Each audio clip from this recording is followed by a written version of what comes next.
Bro, you want wings like Bruce Lee?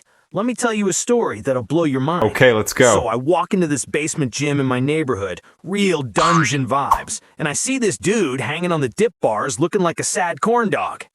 He's been hanging there for like 5 minutes, whispering some prayer to Jesus or maybe Odin under his breath. I walk up and ask, "Yo, you stuck?" He goes, "No, just chilling. I'm about to get down." He drops and immediately face plants into the floor. Turns out his legs were so asleep he couldn't even stand. That's dip bars for you. That's the gym life. Since then, I realized you gotta know what you're doing or you'll end up looking like a total clown. So look, push-ups and dips are the two cornerstones for building upper body mass. Both exercises hammer your chest, triceps, and shoulders so hard you won't be able to lift your arms the next day. The cool thing is, you can do push-ups literally anywhere. In your hallway, in the Walmart parking lot, even in the bathroom at the Greyhound station. Though that's kind of gross, to be honest. So look, push-ups and dips are the two cornerstones for building upper body mass. Both exercises hammer your chest, triceps, and shoulders so hard you won't be able to lift your arms the next day. The cool thing is, you can do push-ups literally anywhere. In your hallway, in the Walmart parking lot, even in the bathroom at the Greyhound station. Though that's kind of gross, to be honest. By the way, scientists recently found out that dips fry the lower chest about 15% better than regular push-ups. So if you want a chest like the Hulk and not like a starving college student, dips are your best buddy. But what if there are no dip bars and you need to get swole right now? Relax. I've got 4 levels of push-ups that will turn you from a stick figure into a solid dude. Each level is tougher than the last, so get your glutes ready for some pain. Level 1, the classic. Hands under your chest, elbows tucked into your body like you're holding eggs in your armpits and don't want to crush them. You lower yourself slowly on a 2 count, hold it at the bottom for a second, and then press yourself up. Sound simple? Hell no! Most people do this exercise like monkeys, fast, crooked, and useless. I remember my buddy Hasty Harry decided to jump straight to level 2 without mastering level 1. He did 3 reps and smashed his forehead right into a dumbbell. Woke up with a bump the size of a golf ball. Moral of the story? Don't rush, let's go in order.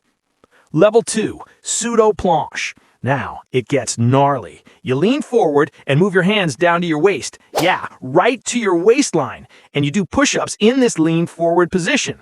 When you go down, your hands should be right at your waistline, not somewhere up by your chest. This exercise will torch your shoulders like you spent half the day hauling bricks on a construction site.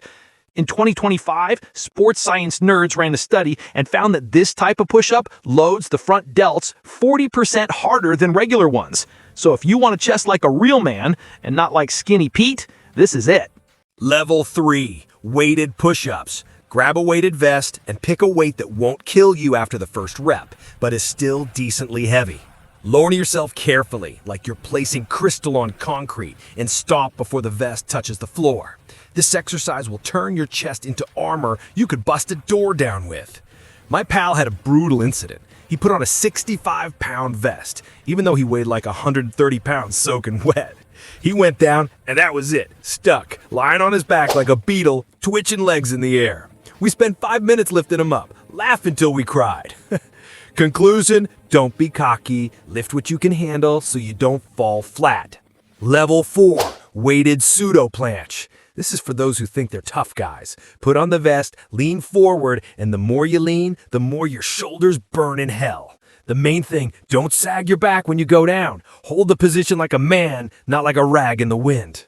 And now, a bonus, bro, Pike Push-ups. This is a whole separate topic. They aren't like the 4 levels we discussed, and if you dream of learning to do a handstand push-up, you aren't going anywhere without these. It's like learning to drive stick. First you gotta figure out the clutch, then you can race like an F1 driver.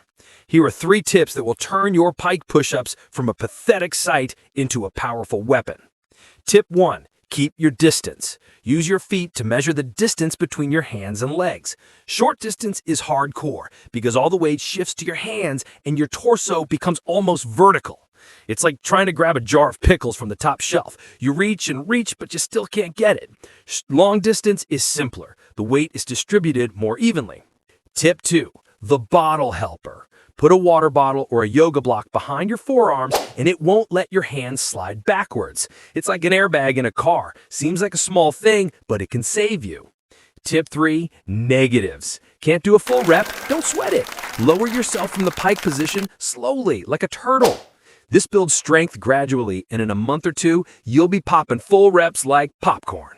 By the way, fresh data from top athletes says that pike push-ups develop shoulder strength for vertical pressing 25% faster than dumbbell exercises. Fact, bro, so don't ignore this exercise.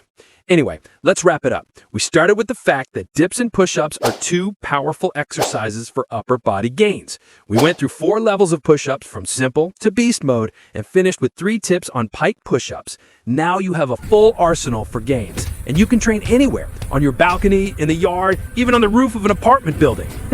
If you dug this, subscribe to the channel and smash that like button. Trust me, in a couple of months, your chest and wings will thank you. See you in the next video, meatheads.